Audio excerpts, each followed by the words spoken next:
With today's afternoon program, we'll continue a very interesting point here, which is asset forfeiture law, and to see some examples in some countries, and to understand how Panama is doing in regards to asset forfeiture. I would like to invite Jonathan Reed, which is the Secretary of Public Ministry of Panama, on behalf of the Minister and representation of the Minister. I would like to also invite Mr. German Garavano from Argentina, former Minister of Justice and Human Rights of Argentina, and one of the main promoters of the law for asset forfeiture in the Republic of Argentina. Welcome, Jonathan. Also online, we have Luis Petri, Deputy of the Nation of Argentina. He will also be with us virtually. He is a congressman of Argentina for the province of Mendoza, and Mr. Armando Padilla, which is a justice advisor at the U.S. Embassy and a colleague and a strategic partner in the law for asset forfeiture. So, Armando, if you would like to sit over here. I think there's more than a meter and a half. When we talk about asset forfeiture, this is key for all countries, not only Panama.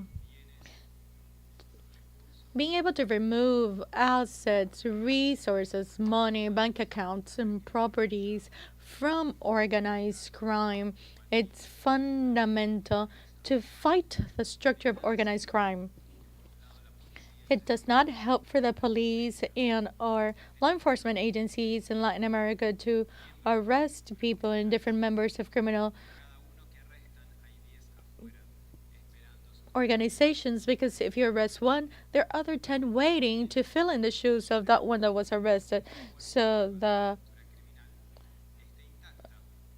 economic resources of the structure is intact, then we would never be able to debilitate the framework. In a process in the last few years supporting El Salvador in the law of asset forfeiture, we were helping other country when they wanted to reform the law, and along with that experience, we started to support the government of Panama, mainly the Ministry of Public Security. They now have a draft law presented at the National Assembly. They will present this in detail, and to understand the experience of other countries, we now have Deputy Pietri from Argentina. Welcome, Mr. Deputy. And we're waiting to have Mr. Garavano in the screen also. So I'm here as a moderator, as part of the panel. So allow myself to intervene. So, dear S. Jonathan, can you tell us where Panama is and why you're working on this asset forfeiture law? Can you explain the process? Yes, Alejo, thank you very much. First of all, I would like to apologize on behalf of the Minister of Security. He is unable to attend due to other commitments in his agenda, but I am here in his representation to thank the auditorium for being in this very important forum in regards to intelligence and security. I would like to start with two questions, Alejo. How are we able to minimize the capacity of criminal organizations to recruit? And how can we stop the level of expansion that they've shown in the last few years? So we have initiatives as asset forfeiture law that would like to weaken their financial capacity, to remove their financial muscle, which is what they use to finance their illegal activities. In that sense, the national government, through a technical committee, created a legal framework that would like to include in our justice system asset forfeiture law. This law gathers the best practices implemented throughout the region by countries like El Salvador, Honduras, Argentina, where each of them, and also Colombia, it's important to highlight Colombia,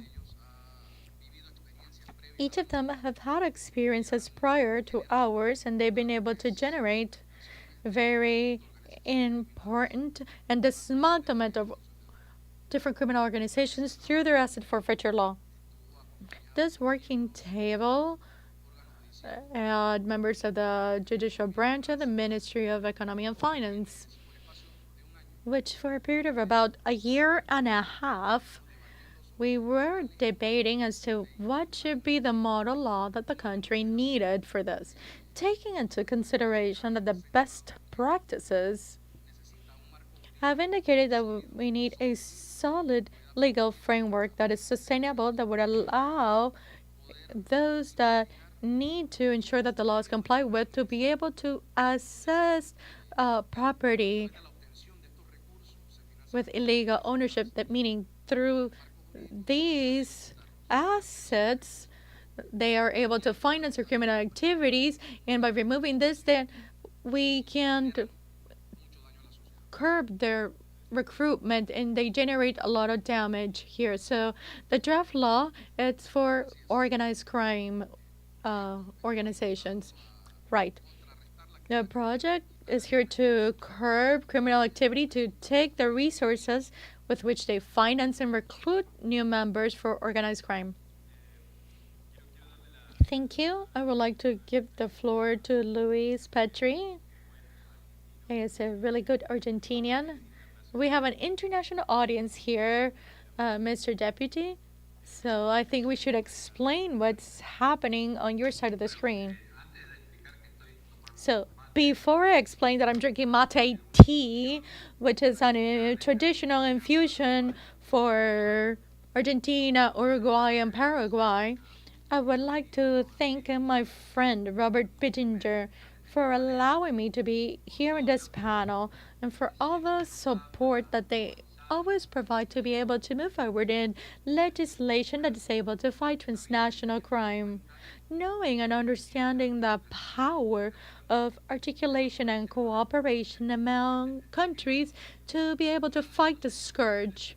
This would not be possible without this push that we always have from Robert Pittinger to ensure that we always have this type of meetings where we're able not only to articulate but to ensure that legislation is able to standardize in points as important as seizing assets in many countries in the region. Mr. Deputy, what is the situation of Argentina and what's the experience that you could share in regards to the asset forfeiture? Beyond the law and the legal instrument they use in Argentina, the concept of asset forfeiture, and since we have parliamentary members of the entire world, so maybe you could talk about that. We have a criminal code which would be 100 years old, and we've had many reforms.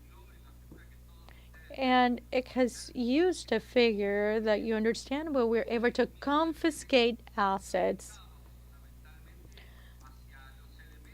which was mainly to the elements of the crime or the perpetrators of the specific crime, but it was not focused on those gains from a crime.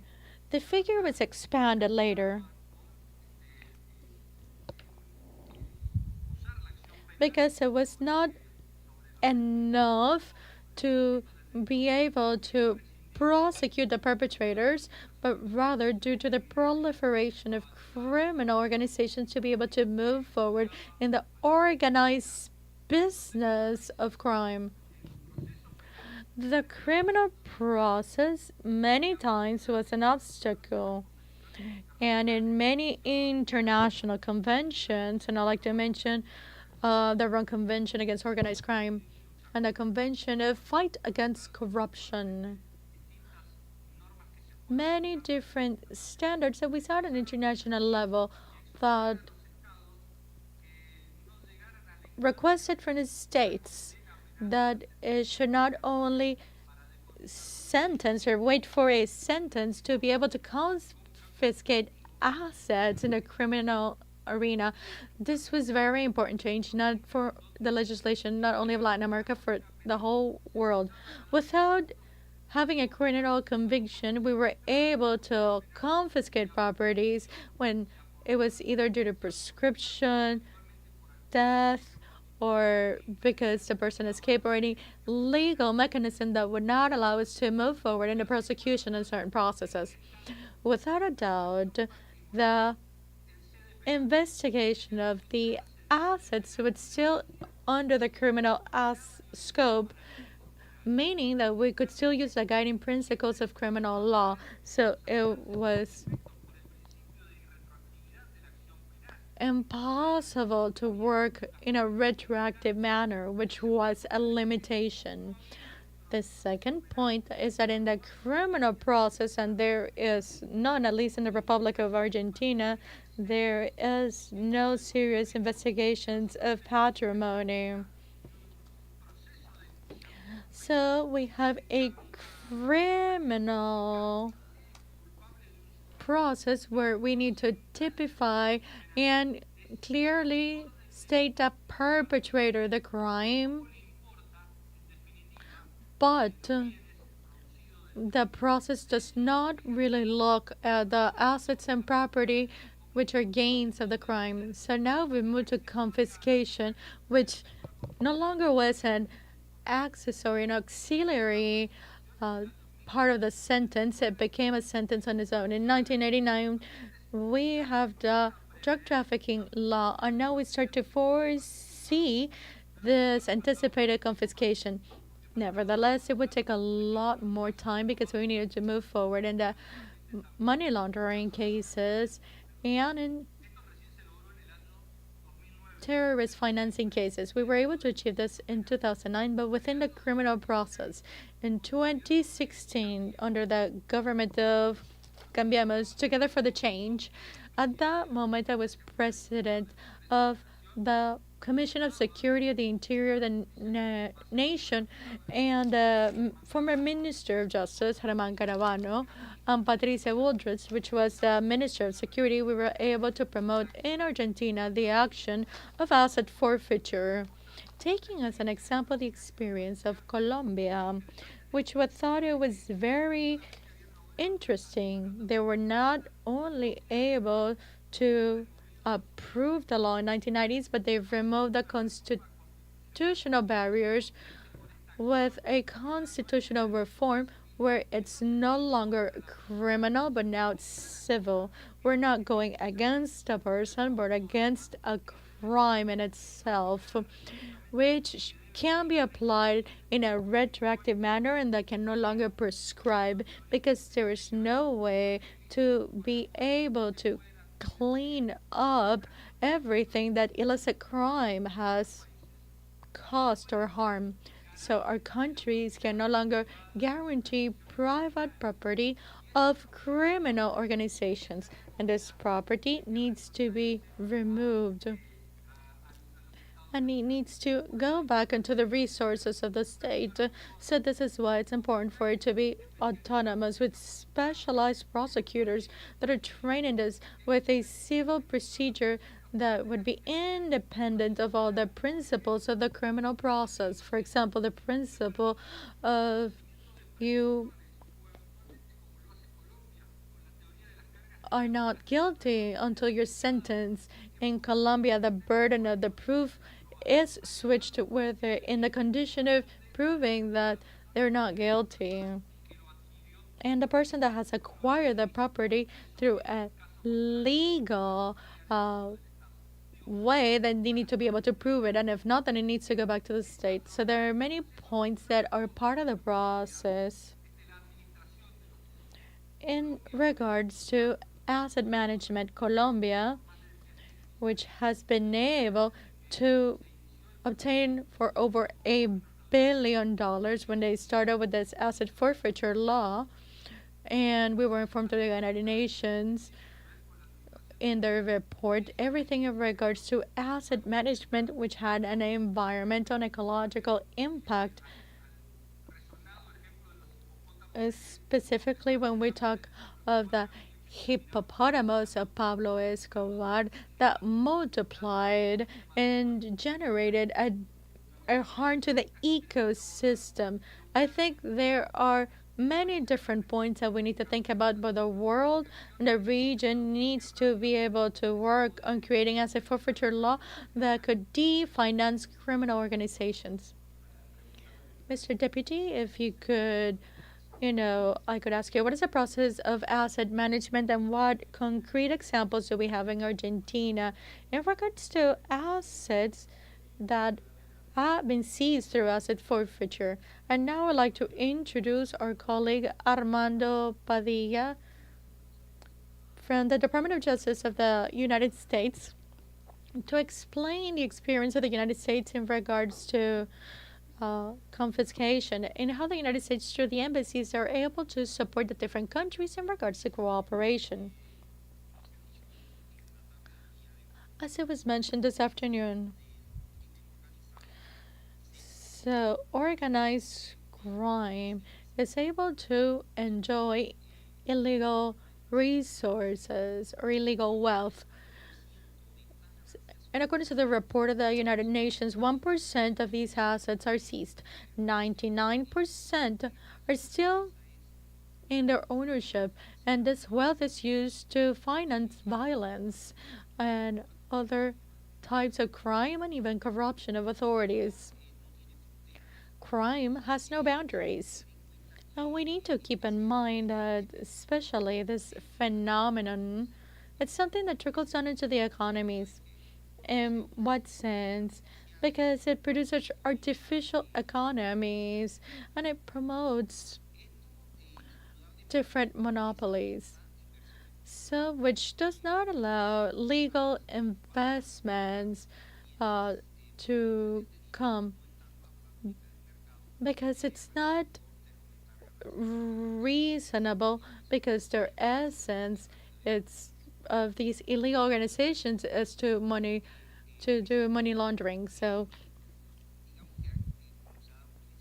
has already been mentioned, different international conventions and different efforts of the international community have been able to enact and advance in different tools that allow to be able to confiscate assets.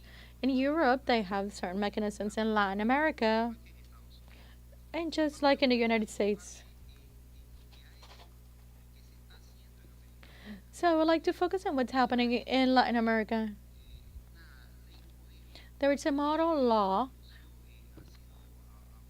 which has been approved in some sessions by this organism, and it's allowed different states to uptake asset forfeiture laws, which is a criminal prosecution focused on the patrimony to be able to debilitate the power of criminal organizations. These model laws and the shared efforts of countries like Colombia, Mexico, El Salvador, Guatemala, Honduras, Peru, most recently, and Ecuador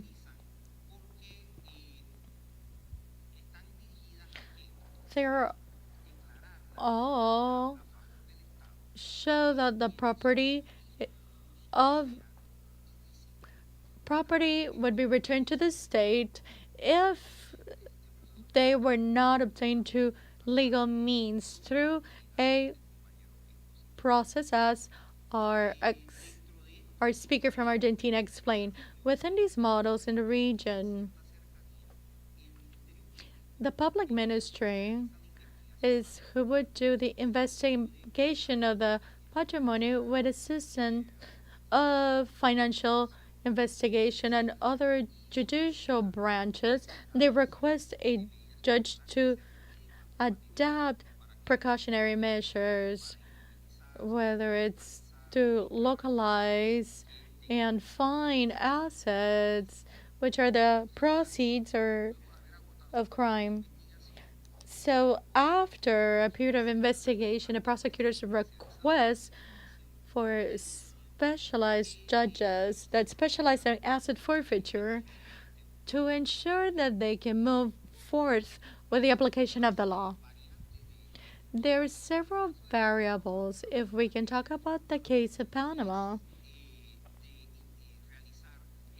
it would be to carry out this activity firstly to ensure that it's within the specific jurisdiction, meaning that only a judge can carry it out, not administrative authorities, and in an oral trial, an oral process, meaning that the prosecutor should show the reason for the asset forfeiture, meaning that he needs to be able to prove that these assets are proceeds of a crime, that they come from the transformation or conversion of other assets, that even though they were legally obtained, they were used to conceal the illegal activities. If we're able to see that there was illicit enrichment, that legal and illegal properties are used together. In this scenario, we protect, as we've said, the good faith of third parties. In what sense do I mean that? Because asset forfeiture protects the right to property in Panama. The Constitution states that private property it's protected if it was acquired by legal means, meaning that any assets of an individual outside of a legal scope, because if it's the proceeds through an illegal activity, then it can be under this law. If we talk about acquired rights, and that cannot be altered through the law, but specifically those assets that are part of the patrimony of a person, whether a corporation or individual, without complying with the specific standards, cannot call upon the constitutional protection. In this region, and in the specific proposal of Panama, we would like to consolidate an administration organism that can conserve the value of the assets to ensure that their worth is not lost.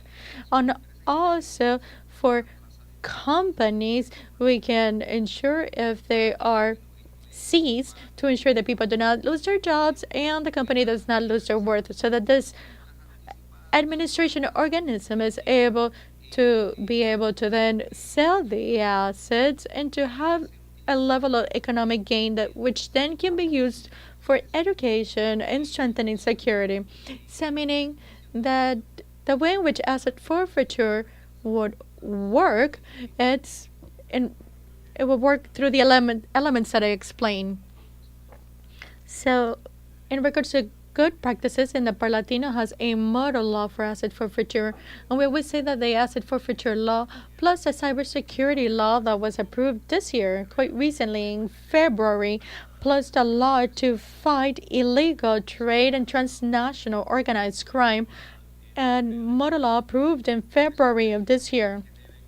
These are three instruments that should work together as model laws to be able to inspire the legislations of other countries, whether it's in their reform or for the policymakers in the countries that do not have these laws. But we should also think about them as independent instruments. In Parlatino, we have this experience and the capacity of being able to share this with all the countries, not only of Latin America and the Caribbean, but worldwide, because there are legislations worldwide that can always be improved. Another example is the example of Honduras. We will talk about what happens with these funds.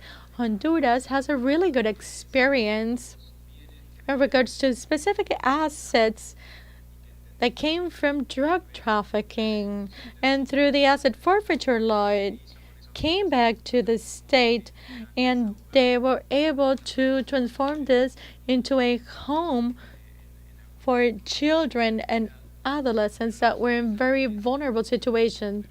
The most important thing is that asset forfeiture as a tool that can assist public authorities to work against organized crime, specifically against cartels. allowed for a specific drug trafficker where his assets were seized from his protection circle when finally he no longer had his protection circle, which was based in money, based in finance and properties that they had. Finally, this individual did not have this circle of protection, and we were able to move forward. And this is a really good example of how the law resources can be used. In that sense, going back to what would happen to the assets, which is a question of the citizens who would administrate or manage these assets, where would the assets end up? So two simultaneous questions. First, Panama, and secondly, for Argentina. So what would you do with the assets? What does the law indicate that you would do with the assets in Panama? And Deputy Pietri, the question for you is an example from Argentina of assets that were seized through the asset forfeiture law. Those resources came into the states and a specific benefit that they've had. Panama first, please. En el caso Yes, in Panama's case, the law has established an office specifically for assets seized through this law, and it seeks to minimize the development of criminal activities. It also seeks to, in any way possible, return or repay those who have suffered, restitute those who have suffered because of these crimes. There is also a very effective administration of the goods in terms of advance sales, the possibility that the authority in the Ministry of Economy and Finance might be able to use those resources quickly. Actually, what's happening now is that many times goods are lost because it is a slow process. So what you're saying is that with the Panamanian project, those goods are used to support programs, government programs. It is a public order and social interest law. So the goal is to meet the needs of the population, especially considering the fact that these goods are collected to support the government and to avoid the continuation of these kinds of crimes. I would like to comment something here as well, because asset forfeiture returns that social concept to these goods. It returns the goods to the society. And so it is really important that that is our goal. These are products, goods that had an illicit source, or they were legal products, but they were used by organized crime. A home, for example, a vehicle. It could be anything. These are goods that are returned to society so that they can be used properly and legally. So, Mr. Petri, what are the beneficial experiences that you've had in Argentina? I'm not sure if Herman Carvana is there. He was going to talk about the law that we have in Argentina, but if he's not here, I can explain it. It is true that in the Republic of Argentina, I was the informant for the committee. And there were certainly some goods that have that characteristic, as you were mentioning. This project that we were working on spent quite a lot of time in the legislative branch. It was modified and came in completely different to the legislative branch. There were no autonomous processes. There were a lot of different problems that we were seeing and concerns about how the asset forfeiture could happen. So at that point, the president of the country at that time presented a decree, which is one of the abilities that the president has to create legislative decrees, that in the case that this would not be approved by both legislative bodies, then it would continue to be valid. That decree was not enforced, and some provinces, among them I will specifically mention my province, Mendoza, made modifications to their processing legislation, and so this legislation, which is not being applied, was being used only for crimes against public administration, that is to say, specifically corruption. So there were kind of two processes.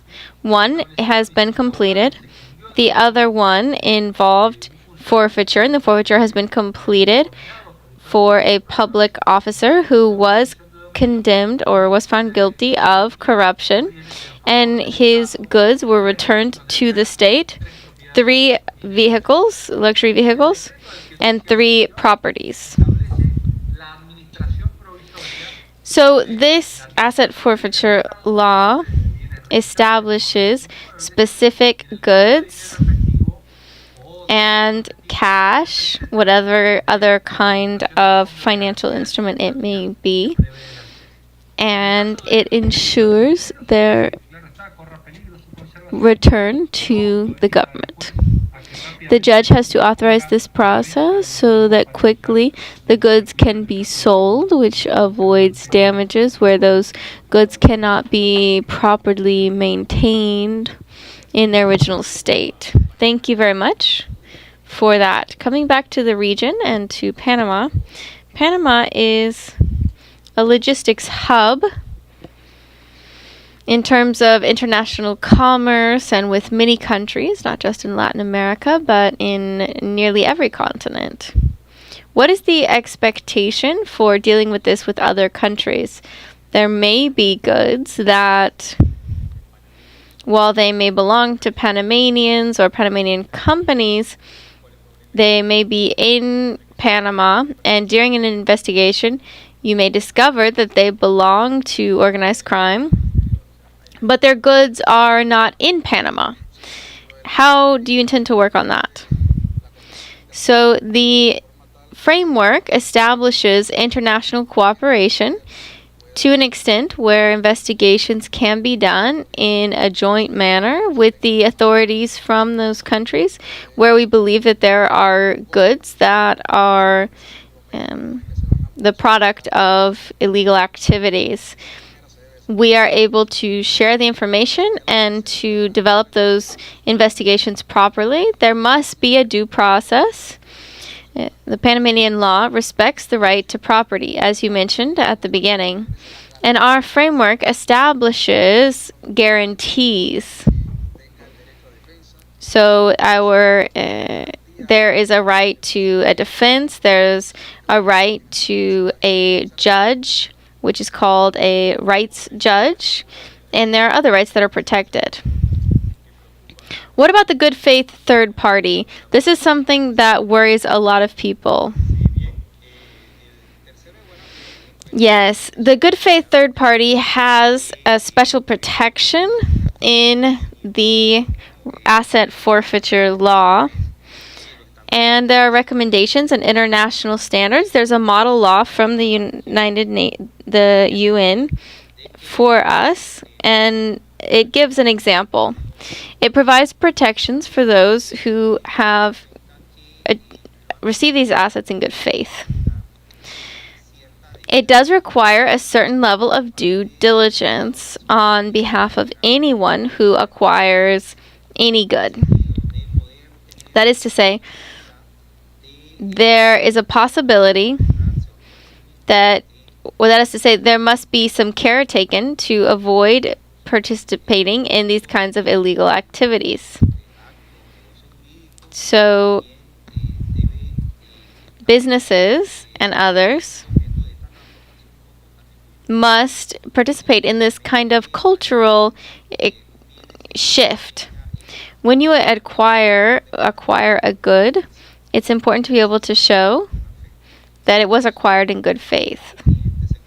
I know this client, I know my counterpart, and there was some exploration done to try to understand what the situation of this good was before. We know that organized crime uses different tools to hide their goods or to transform them or to kind of throw you off the trail of their illicit origin. Thank you very much. We do know of many cases in the countryside, in many Latin American countries, where those organizations come in through a local structure, and perhaps a young person who grew up in the same neighborhood their whole life asks an older woman, 70 or 80, if she could open a bank account for him. He's got some debt or whatever. He makes up a story. She opens up an account for him and allows him to deliver certain assets to her or in her name. And then she is under investigation. But it's someone that she knows, someone who she knew from her neighborhood. Of course, she trusts him. So this requires that we do a little bit more research to understand what's behind it. And this is also why it's important to have awareness raising and education of our population so that they can understand this during the asset forfeiture process. What would you say from Argentina in this issue of goodwill third parties? Well, certainly we have to pursue the goods even when there have been simulated transfers or other kinds of transfers. In that case, the goods will still need to be returned to the state. Now, in the case of good faith third parties, our decree does determine that the action of asset forfeiture is not valid for goodwill third parties.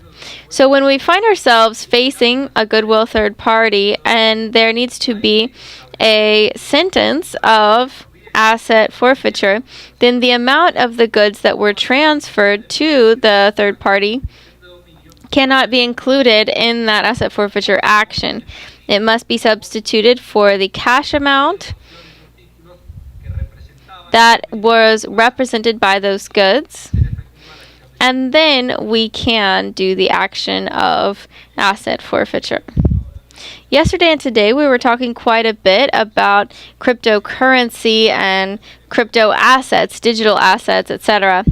The question always comes up with asset forfeiture law. We understand that these should be modern legislation, but what is the connection here between asset forfeiture and crypto assets? We understand that there is a way to forfeit assets or digital assets. Is there a way to do that, or is there not? And does the law need to include that? Does the law have jurisdiction? This is a question which is quite broad. Yes, as you mentioned, the new criminal activities really force those in law enforcement to reinvent ourselves. In the Panamanian security forces, we are constantly updating our staff and training our staff on cybercrime. A financial investigation came into the police force, and there was a financial investigation unit for cybercrime specifically, which shows how we are being resilient and adapting to new criminal methodologies. Organized crime does not stop, and crime does not stop. They are reinventing themselves every day. The security forces must do the same. Yes, we have to keep in mind that the experience of criminal investigation in the past, traditionally in our countries and in the region, was concerned primarily with forfeiting assets that were physical assets. A vehicle, some other property. And so the criminal process was limited.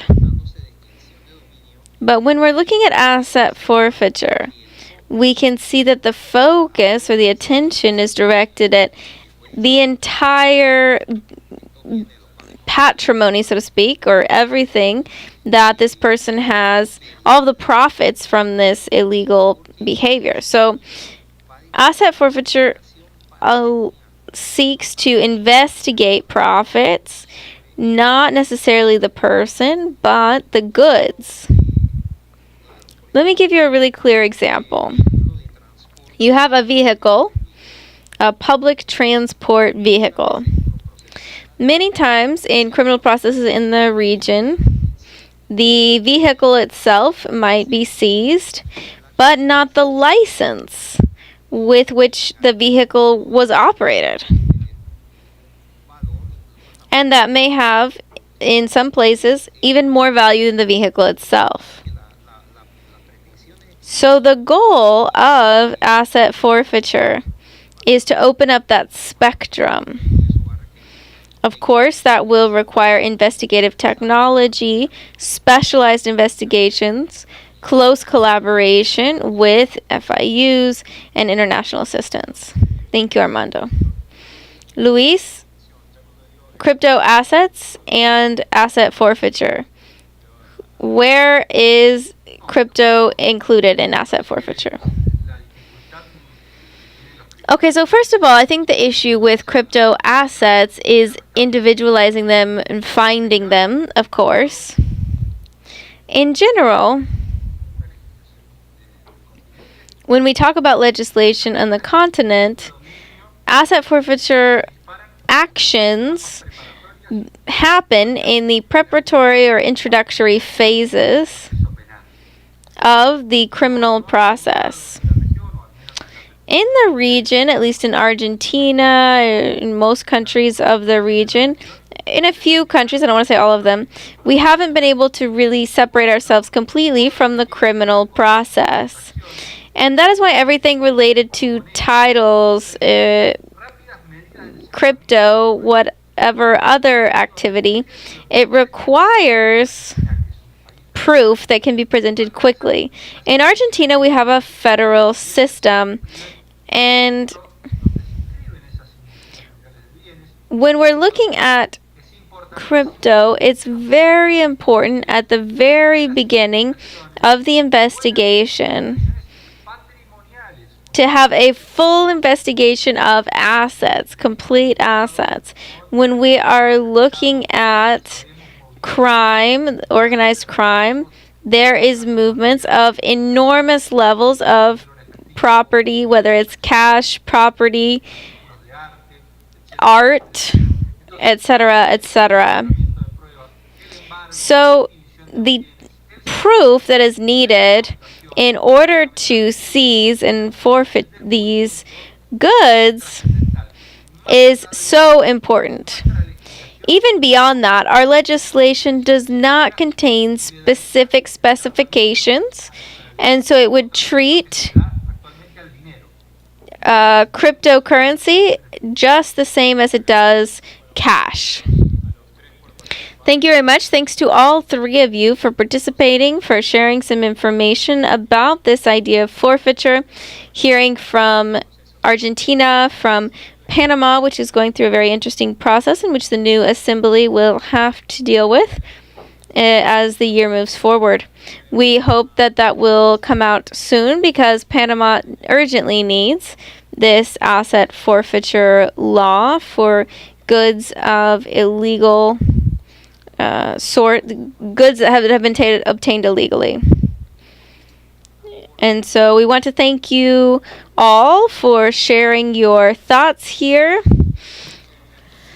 I don't know if we have any key questions, any really relevant questions from the audience. Can we get a microphone?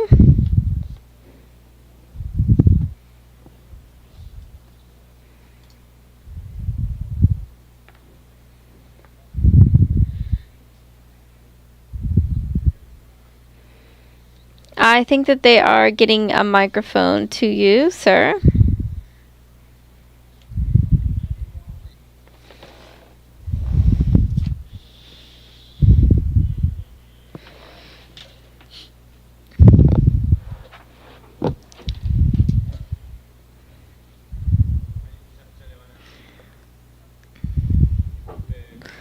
I'm so sorry, Congressperson. They are trying to get you a microphone. I apologize.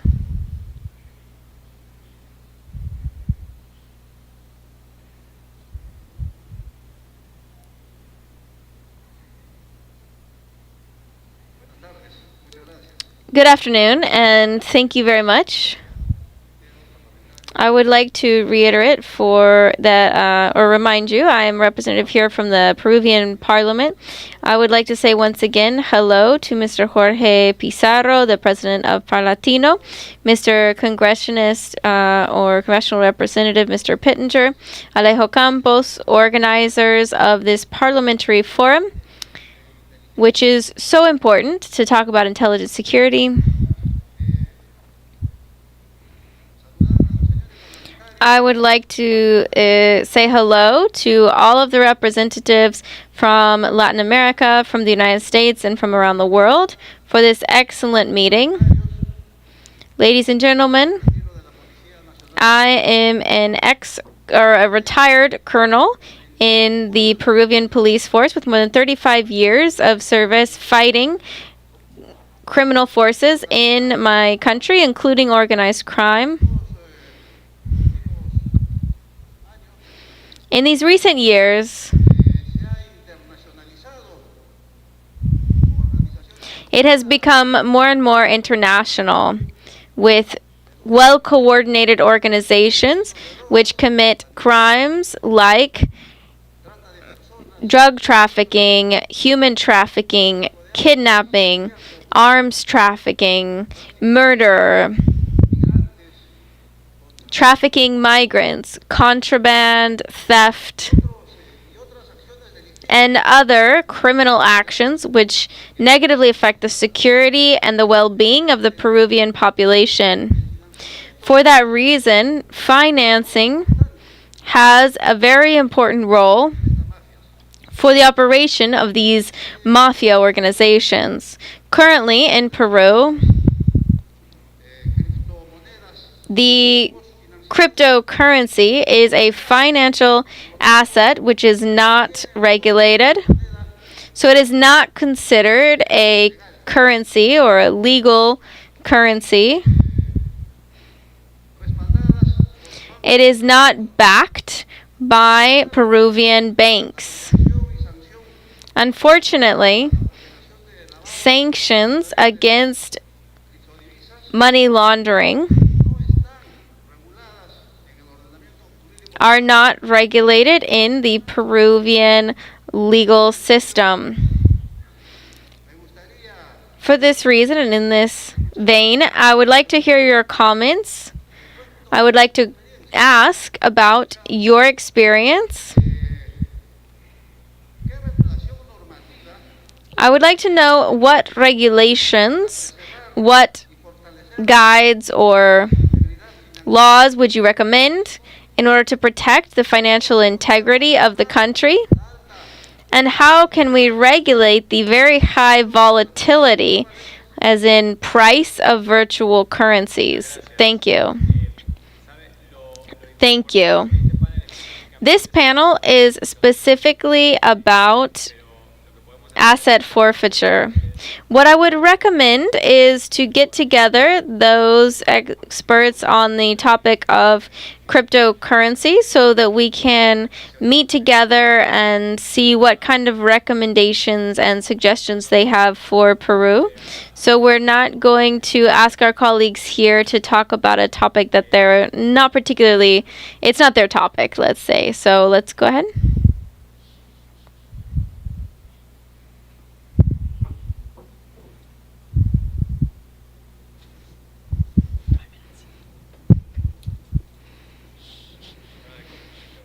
Representative from Costa Rica, right? Yes, sir. Representative here from Costa Rica. Hello, everyone. I'm a member of the directive board of Parlatino. Thank you very much for being here today to talk about this very important subject, which many of our legislative bodies have avoided talking about. In Costa Rica, there was a project presented, a bill in 2015, which started in the previous period. The representatives who were in position before me, and they did manage to develop a text through the legislative process. However, those who were adverse to this process have tried to file this away. I am perfectly aware of the need to advance and make progress with an asset forfeiture law. However, with the project currently in Costa Rica, there are 18 possible crimes that allow for asset forfeiture. Certainly, that is very open, like corruption and tax evasion. There is a concern that those goods may not be 100% related to one of those crimes, but rather just a small percent. So, listening to the experience from Argentina specifically, and those of you who spoke at the beginning of the discussion, would you consider that asset forfeiture should be focused primarily on drug trafficking and organized crime? Or should it be open more broadly? How can we ensure that we're really making progress with the implementation of asset forfeiture throughout the region so that we can be more assertive in this issue? Especially looking at all sorts of crime, including organized crime, which then results in obtaining certain goods. What an excellent comment, Representative. I would say, first of all, there is no crime that legitimizes a good. In that sense, we would have to think about what sort of crime could mean that a good is constitutionally and judicially legitimate. We would have to ask ourselves, any kind of financial activity that generates illegal goods should be included in asset forfeiture. We can then take away that financial strength from these groups and promote the development of social activities and appropriate social activities. Limiting it to certain kinds of crime will produce negative results because there continue to be funds that are the product of a criminal activity. Thank you very much. Would you like to comment as well? Yes, really, in the region, when we deal with asset forfeiture in Colombia, for example, we created it with a certain closed group of crimes that were included. There was a list of crimes. However, we had an experience with a specific case, which I think was shared and heard about even here in Panama. There was an organization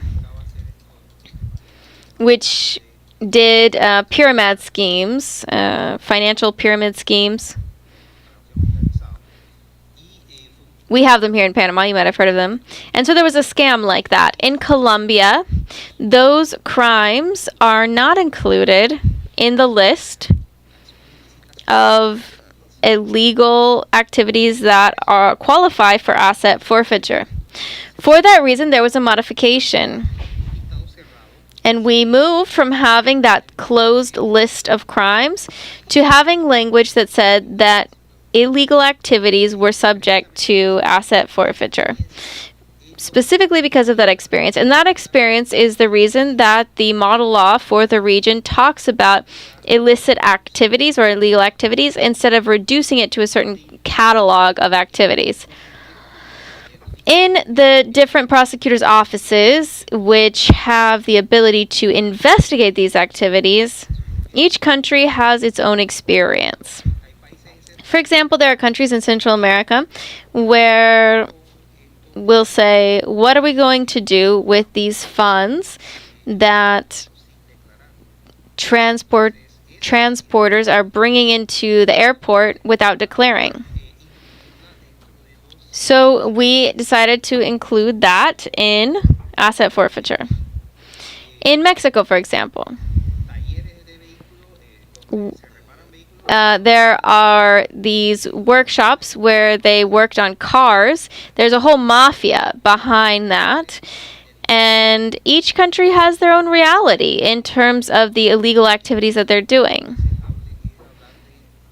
And that is why it is preferable to talk about illegal activities instead of having a specific catalog of crimes. I do want to emphasize the fact that asset forfeiture is a tool that should be directed and coordinated at criminal organizations, and we should not lower its use and use it for activities that are less serious, or to forfeit assets or seize assets that aren't significantly valuable. That's kind of the balance from one to another. Thank you, Armando. We will wrap up with our comments from Mr. Petri from Argentina. Yes, I absolutely agree about what's been said here. However, from the Republic of Argentina, my opinion, based on our context and the difficulties that we have had in dealing with this issue, I personally am convinced that we must move progressively in the implementation of this tool to start to remove some of the fears that exist about the improper use of asset forfeiture law to simply steal, essentially. And so there are concerns out there about crime linked to organized crime, specifically organized crime and not other common crimes. The bill and the law does establish the kinds of crimes that are included, and it does have to do with money laundering, terrorism financing, terrorist acts, trafficking in drugs, in people, in weapons, and customs and contraband crimes.